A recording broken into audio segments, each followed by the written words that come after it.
All right, it's just Blane and Courtney Pearl or Coco, and it's parallel That's me. frequencies. Yeah, I like Coco. I think we got to roll with Coco. I go by Coco. I'm Auntie Coco. I'm Mama Coco. I'm now which Coco?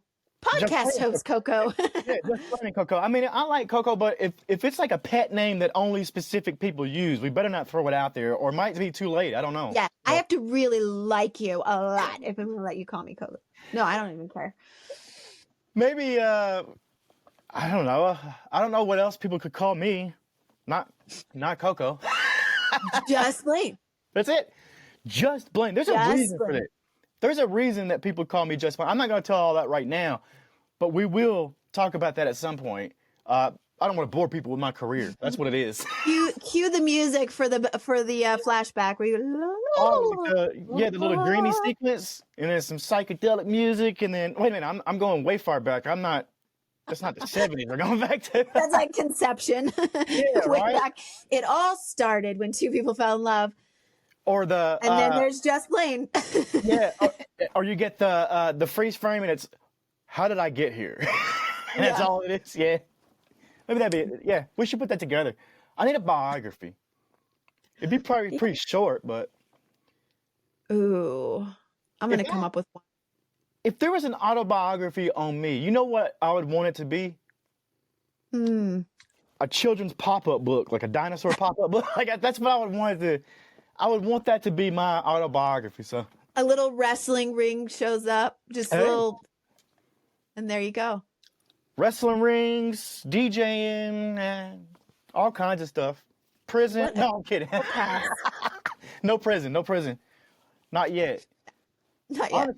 Honestly, this show might get us put away at some point. I don't know, because I'm just going to get wild with it. I mean, we put out a episode yesterday, and I pulled out Hayden Fox's record from Coach, the TV show. I got a lot of feedback on that. That literally was years in the making. And there was check this out. There's another story deeper to that. I worked at NBC Sports Radio, and we had college football segments.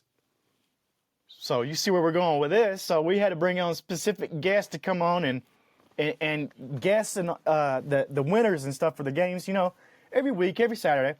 So I pitched Hayden Fox. Not Craig T. Nelson. I pitched Hayden Fox, and everybody looked around like, who? Except for my boy, super producer Alex, because he knew. Yeah. I think I've got a problem. I think I see Craig T. Nelson as Hayden Fox. And I think if Craig T. Nelson ever met me, he wouldn't give a crap. He'd probably look at me and say, oh, get out of here, buddy. Yeah, I could just see you telling him, like, I figured out what all the stats are for your make-believe team that doesn't exist. And he's like, cool, man. Or that's awesome. He's like, security. I know. Yeah. He's like, and I'm go. Or Craig T might really be Hayden Fox, and he might be my best bud. I don't know. That's why I see it. To believe that. I like to believe that, when I was a really big X-Files fan, if I ever met Gillian Anderson, I'd be like, I know everything about Scully. I know everything. And she'd be like, I don't even care. I was just there. Like, that's probably how they feel. That was a job. But I think I'm going to go out on a limb, though. I do think Hayden Fox and Craig T. Nelson are a lot of the same person. Yeah. Saying. I think he was playing just a version of himself, which is what the best actors do. Yeah, if somebody knows Craig T out there, or if Craig T's watching, what chance of that, right? But if you do know him, send him our way. I want to see if I want to finally get my Hayden Fox moment where I talk to him. That'd be great. Yeah. It's on the list. Yeah. We're putting it on the list. Podcast goals. We're going to get him on. We'll talk about his show. Did you see this news that Paranormal Activity getting a remake or a sequel, another one? Now, I don't normally look at these movies. I do. I watch them, but I don't normally get as excited as I did for, the first one or the second one. Now they're like 8, 9 deep. But this one is going to be produced by James Wan and Jason Blumhouse. So I think it's going to be incredible. If you don't know who James Wan is, Saw, Mm-hmm. there you go. The Conjuring movies, that's him. Ew. So Okay. a Paranormal Activity movie might scare us this time. I mean, those are the found footage types, right? Or you see the security camera footage and you see all the not normal movie type Yeah. of filming. So Freaks me out for sure. I want to see that. I think that's going to be incredible with James Wan. I don't know if he's I don't know if he's directing it, just producing it, or what. But yeah, I saw that pop up. I was like, you know what? Yeah, I'll watch that with the lights on. Yeah, I'd have to.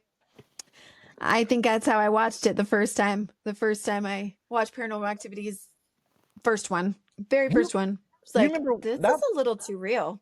that movie was a hit too, right out of the gate, and it was one of those like it spread quick by word of mouth. It was like, oh my gosh, you guys got to go see this movie because it felt so underground. I think it was different. Mm-hmm. Yeah.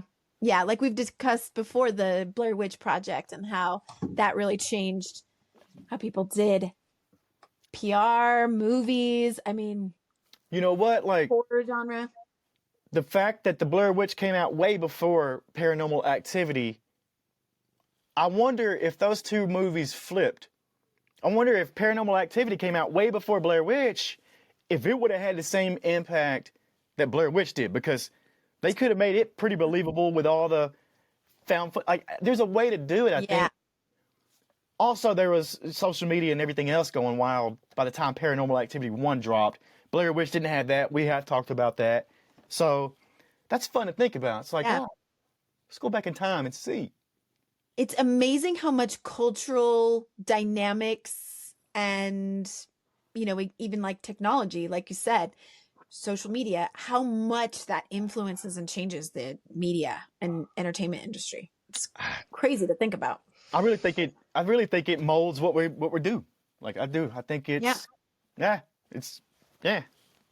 we are now. Well, speaking of Saw, we're talking about season 3 of Stranger Things. And how do you say his name? Carrie Elwes Els? I'm saying it wrong. Yeah. Elwes. I'm a huge Princess Bride fan, and I can't say his name. I don't know how to say it, but it's only because I've seen it so many times and not said it. But he makes an appearance in season 3, and you remember him from the Saw movies? Remember that? I do. Remember? I do. Yeah, right? Okay, I just thought that. Oh my gosh. Let's get into season 3. Do you remember that one part? Do you remember when that was cool, right? Wasn't that cool? Dead on. Let's talk about season 3. You ready? We want to get into Stranger Things season 3? Let's do it, yeah. Stranger Things season 3. We've done the full recap. And I mean, full recap is in under 5 minutes. Go check that out if you haven't. We're not going to do a recap per se here. But what we're going to do is just talk about Stranger Things season 3. I got to say, I don't know if I want to say, but I think it is probably my favorite season. I think season 3, the whole Starcourt Mall, the vibe, the feel. You know what it is? I worked in a mall, probably about that same age. So maybe I saw a relation. Little nostalgia. Yeah, it was back when peak mall popularity, right? Like malls were just starting to pop up all over the country, and malls were it. In theory, malls should be great because it's, a bunch of stores, so many places for people to congregate, socialize, and see your friends after school. I just wish we could have malls nowadays that are like boutiques and more like small businesses and not so much the, chain stores and stuff. I mean, we still have malls, right? Yeah. Malls didn't go away during COVID. They almost did, but a lot of them did. There was some that just they didn't make it, but we saw a bit of a decline in the popularity of malls the way that they were in the 80s. 90s as well. 90s as well. Yeah. Maybe even early 2000s if we want to date me and talk about high school. Like there was the time when that was the thing to do. It's like, oh, I'm going to the mall tonight. Yep. It wasn't I'm going shopping, I'm going to a store, I'm going to the mall. Like, I remember that. Yeah. I don't know what the teenagers are doing in these types of movies and shows. Even the really great shopping montage between Max and 11 scene. I Oh, mean, yeah. the bright geometric patterns on the jumpsuits. I wore those when I was 5. I totally. But then I'm thinking to myself, where did they get the money for this? Yeah, Where did right? they get the money for this like cool shopping spree and total makeover that 11 gets to go through? Because the reality was a lot of us that were hanging out in malls didn't have money. Didn't have $1 on us. Yeah. We Enough were for an Orange Julius, maybe. I was gonna say you might have enough for a drink, and then you use that cup again to get refills of water, maybe some soda if you could sneak it in. But I don't condone that. Yeah. But you know what? We're teenagers, we're flat broke, and maybe if you had a job at the mall, like you did, you had a little extra cash to spend. You had a friend that worked at the ice cream shop and could get you some free samples. Erica takes advantage in this season of her friends Steve and Robin being there, and she's like, "I'll sample everything. Thank you very much."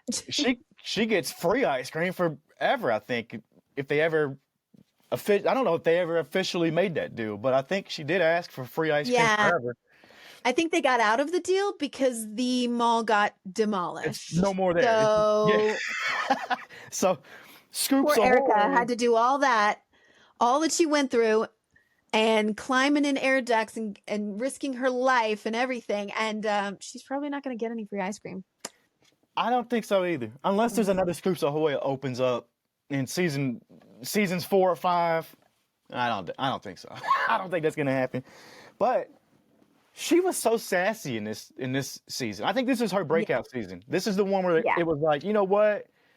Maybe the Duffer Brothers were like, all right, she's going to be a real main character now. Let's see what she can do. And she crushed it. Every scene she's in, she's this little sass monster. Really. The quick favorite. Like I said in the recap, the banter between her and Maury Bowman, and I don't know if it's in this season or the next one, but when the two of them are face to face with each other arguing, then you're like, ooh, Queen of Sass and King of Sarcasm, and these two together, loving it. Maury Bowman, Brett Gelman. This guy, I love this guy. I've seen him in quite a few other things. He was in some other Netflix shows, and I thought he was the standout.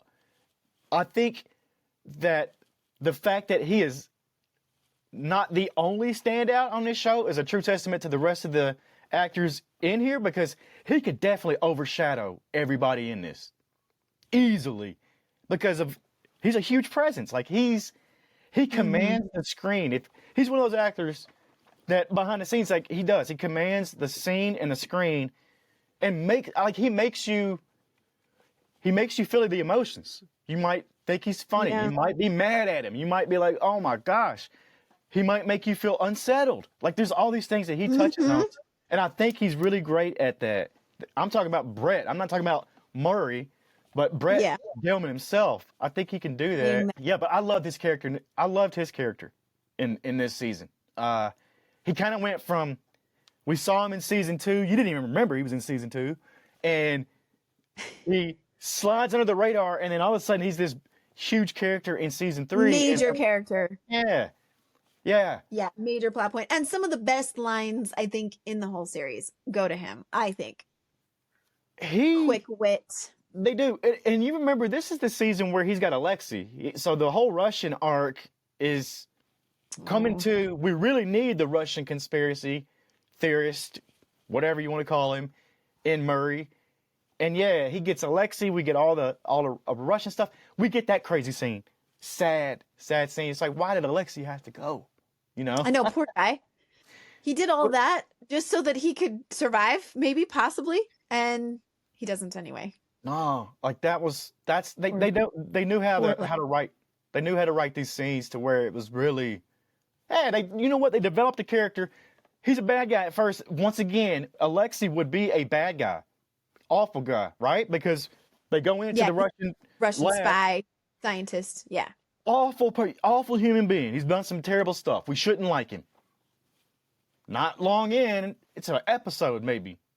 We're like, oh my gosh, we love this guy. He's carrying around stuffed animal that he won at the carnival, and he's enjoying life. You know, he's like, you're like, oh, this guy's cool. But You know think what? about He flipped kind of fast. I know he was doing it out of survival and he needed to, and Hopper knew that. And that whole scene of like, he'll be back. He's got nowhere to go. yeah. But think about how fast he flipped to like, I love America. I got me some stuffed animals at the carnival. I'm good. America's awesome. They told him the games were rigged, and he comes back with the biggest damn thing that you could have. I thought you gotta love it. You gotta love him a little bit. He's kind of likable. Big time. Yeah. So we got new characters. We got Robin. Oh, Maya Hawke. Maya Hawke. Man. She has the perfect blend of awkward adorableness and beauty. And I mean, Uma Thurman's daughter, Ethan Hawke's daughter, she's amazing. It's one of those situations where you're like, all right, did she just get into Hollywood and this kind of stuff because she's of famous parents? I mean, was she handed this role? What's going on? Yeah. But she shows up and absolutely kills it, I think. I love that. And that's a great point there, because she could have been handed this, and maybe she was handed this, but if she was, she paid attention to what her parents were doing. Am I right? Like she knew. Grew up on set. Right. She did an audition for the Duffer Brothers for Stranger Things, and they loved her so much that they rewrote part of Robin's dialogue to fit her quirky humor. So a lot of what we're seeing from Maya / Robin, it's really her. Yeah. So that's why it comes across so well. I love her. I think she's one of the best characters. I did too. And I think her story arc is amazing. Like, you start to get a little bit of the complexity of who she is. I mean, yes. And I try to imagine what it's like for this character of Robin to be like, all right, I'm just a teenager doing my job at the Scoops Ahoy. For some reason, this kid shows up and is translating Russian in the background. I don't know what's going on, but I'm in. And then to be dove into a storyline like this, if I'm just imagining what it's like to be her, and you're like, wait. Well, she's the one that translates. She translates the Russian. She put herself into it. You know, I was like, totally. Well, without knowing all of what was going on, until they get down into they infiltrate this Russian lab, and they see another gate is opened, and Steve is like, oh no. Steve and Dustin are like, we know what this means, and she's like, what's going on? Wait, hold up. You guys already know what this is? Like. Yeah. She's really just thrown into this whole thing that is strange. Stranger Things. Stranger Things. It's weird. It's a lot going on, but I think she fit it perfectly. And she does have. Yeah, I thought she was a great addition. And once again, it's another one of those characters that comes in, just like we saw in season 2. They just fit. You don't feel like, I got to get used to this person. No. You feel like they've already been there. Like it was natural. Yeah. It would have been. If you think about it in real life, when you start a new job at a mall, you're with new people. Yep. Making new friends, maybe even friends you wouldn't have made normally at school, which is kind of where you get that whole dynamic between Steve and Robin. And they're like, you know, Robin might have been a little bit of an outcast in school, maybe not popular.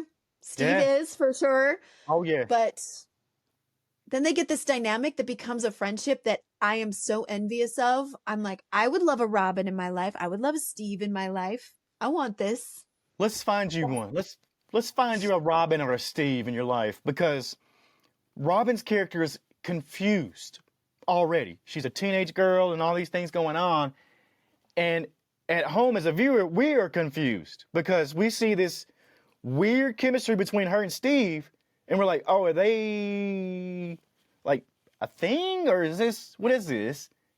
Yeah. But then we find out. Love interest. Then we find out later. They have that bathroom scene, and they talk about Tammy Thompson.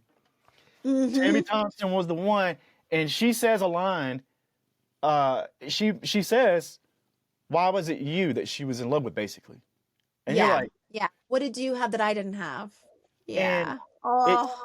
It starts clicking. You're like, oh, wait a minute. And even with Steve, you had the same reaction Steve had. You're like, oh, she likes girls. Mm-hmm.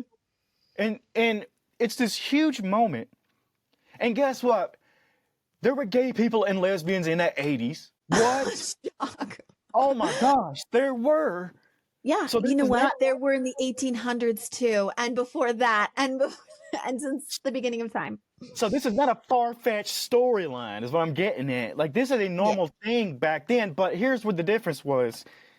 I get the time difference in how much of a bigger deal, maybe, that it was in society back then Yeah. to do that. You got to think how vulnerable she was revealing that to Yeah. Steve.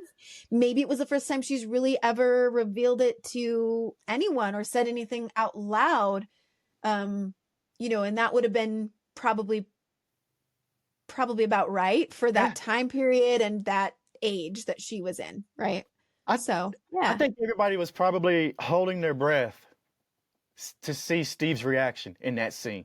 You know, like, I think because that could have went one of two ways, and I love the way it went.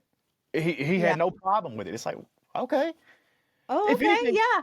If anything, he was maybe disappointed because she's a hottie, you know, and now she's off limits.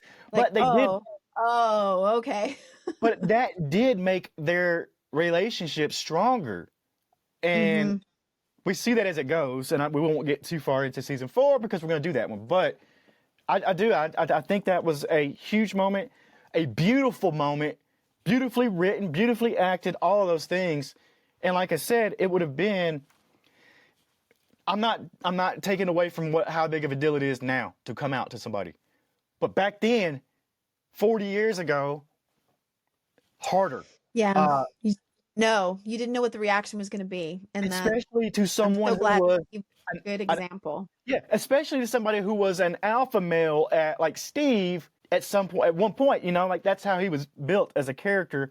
You really didn't know how he was going to react. So yeah, I do think that was a beautiful scene. And beautiful character development. I don't know what Maya. I don't know how Maya is. I don't know what her.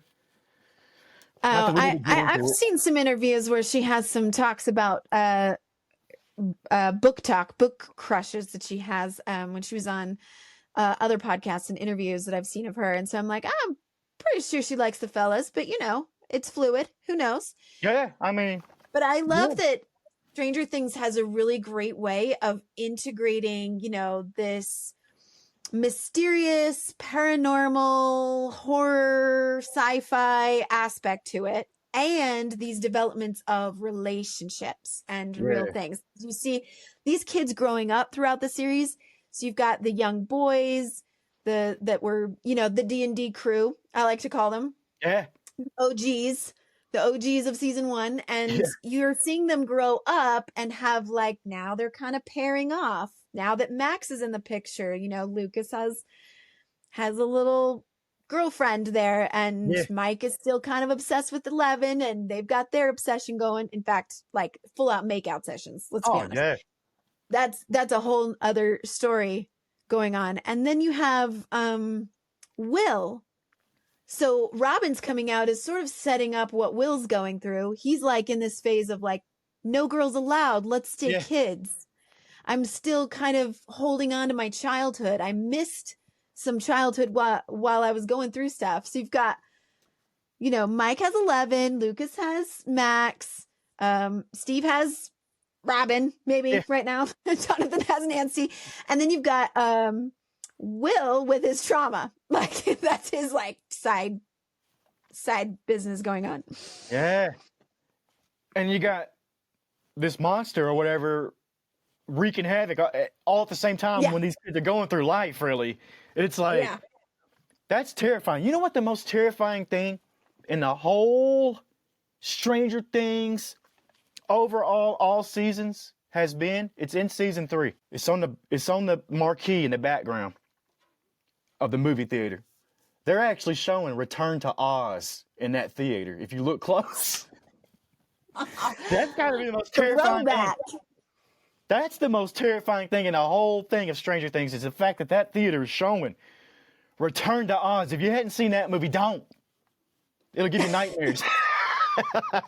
Or do watch it and then watch our rewatch of it, which we did last year at the Witch Movie Project. Yeah. So throw back to our whole deep dive into Return to Oz, which was a trip, man. We did a live screening of that. Let's just tell the truth. We did a live screening of that and people walked out. I don't blame them. Like, I don't blame them. creepy and a little awful. Yeah. Nah, but let's get back to Stranger Things. You had 11's powers in this one finally start dying off too. Like she declines. You don't know why. You don't know if it's going to come back. The nosebleeds, they enhanced it a little bit. It looked a little bit wilder, but you could really see it taking the toll on 11, on Millie Bonbon, by the way. Yeah. Yeah.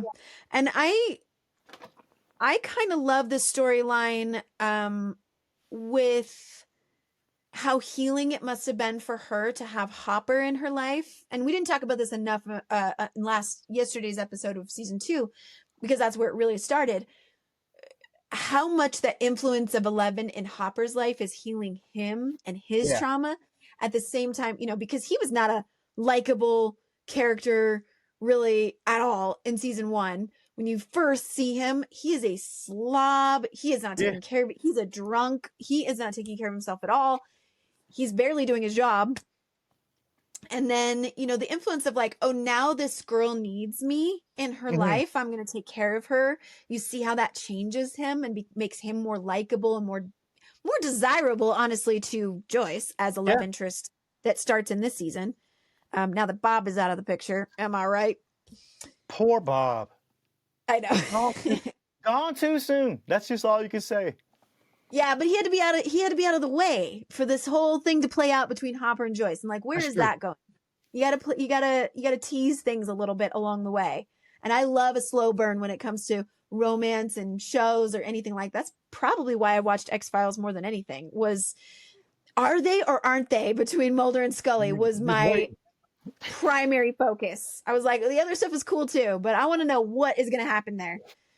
Yeah. So funny. You've got that. And then you've got this story with 11 in that how is Hopper's influence on her? She has always been treated like a tool. Yeah. She's always treated like she's just of use to someone else. Her papa, Dr. Brenner, he doesn't really love her like a daughter. He treats her like, I need you. I'm going to use you for anything that I need. And your powers are useful to me. And so I think it's a careful dynamic in that, the kids and Hopper, they do need her. If anybody's going to be able to defeat this mind flayer thing and save everybody, it's got to be her. Like, who else is going to do it? But they also have to show a side of that relationship where they do care about her. They do love her.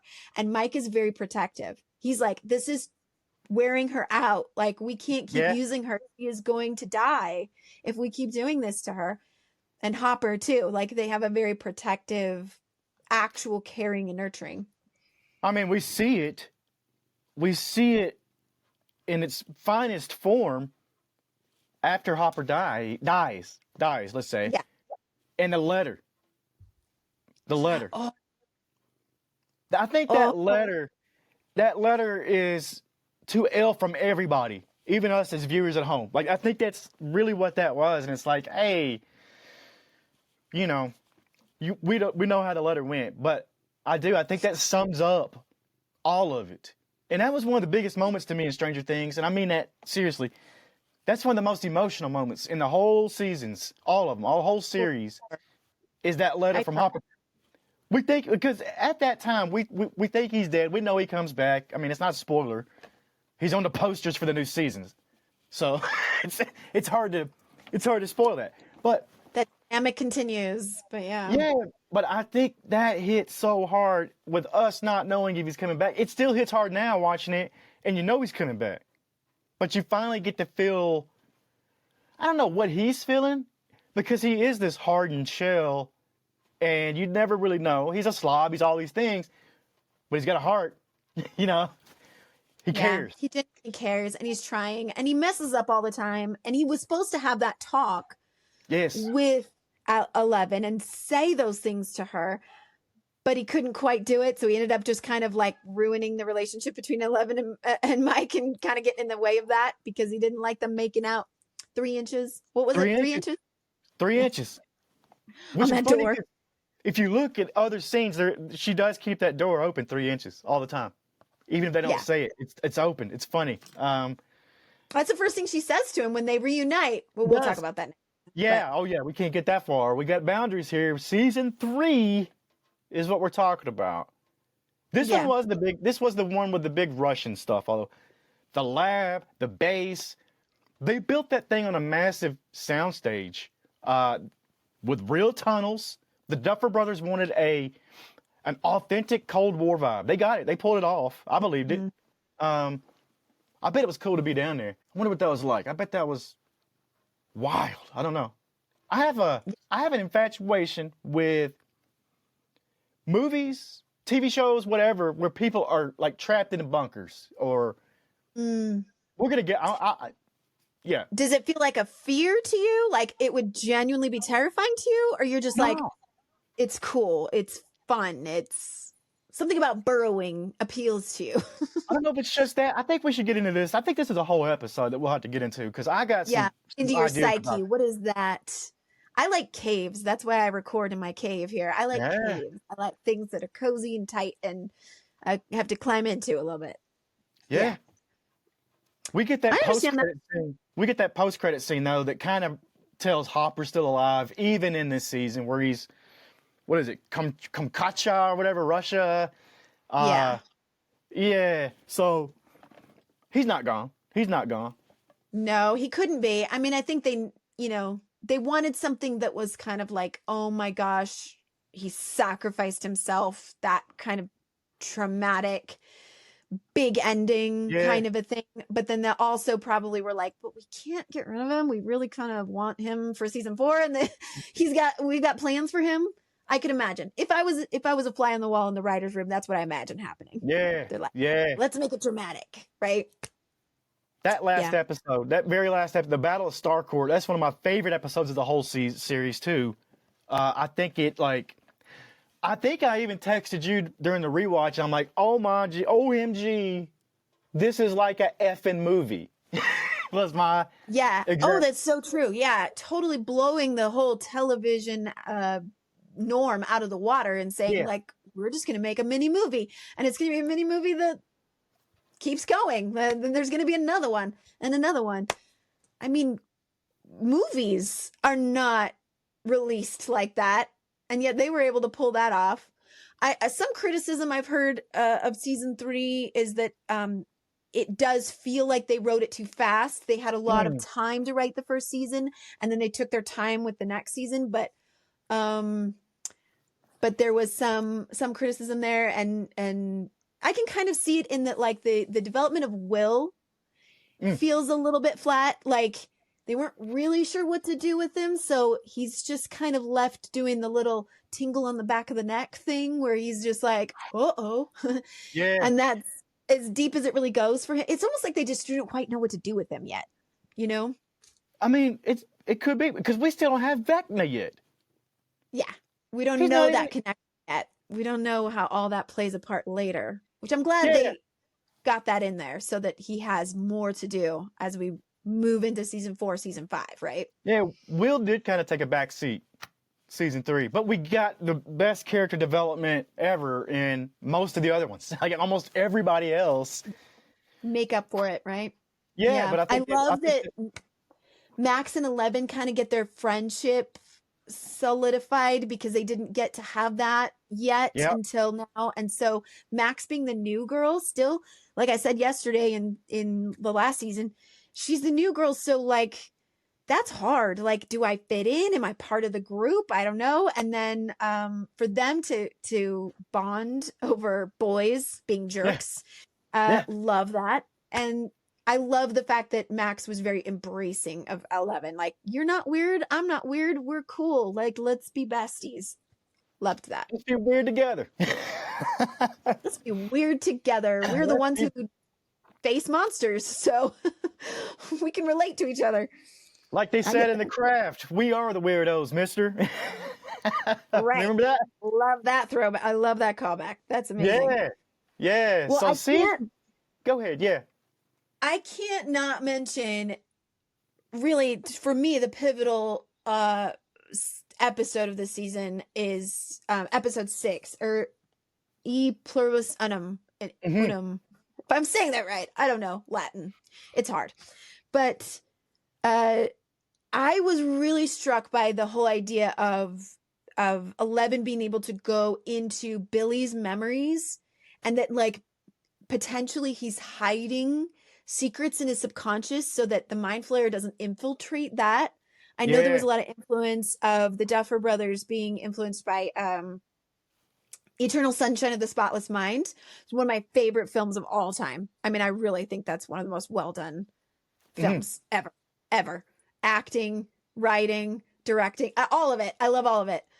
But the idea that you can hide in the subconscious in memories that are pleasant or good, and that like can't be affected, and that 11 kind of goes into Billy's past and into this memory of him as a child, seeing him as a kid on the beach with his mom. That struck me so hard, because that's essentially what I do for a living in my healing work with people. Now, it's not me infiltrating their memories like 11 did, but I go with them.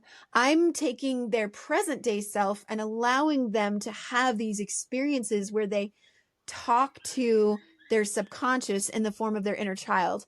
So for Billy to have that moment where it was like, this is where some trauma started for him. This is where you see his dad, and 11 gives the dad this like mean mug look, like, you're mean, you're bad. And I mean, I have to say, I've had that feeling when I go into people's past and they're like, this stuff happened to me. This person was abusive to me. And then I get to be the one that says, how does that feel? What do you want to do? Do you want to beat them up? Do you want to yell at them back? Do you want to blow them up with a grenade? What do you want to do? And I get to do that with people. So that just made me think, oh man, I get this in such a real level. And that makes me just love what I do for a living. No, that's incredible. It sounds like The Shining. You have the shine, or whatever they say. Isn't that what the thing is? You can get into people's minds, and we'll get into that. And you know what? We already did The Shining. We did The Shining. We talked about it, but did that too. Yeah, we've done a lot. We have done a lot. We're gonna run out of stuff to do. Never.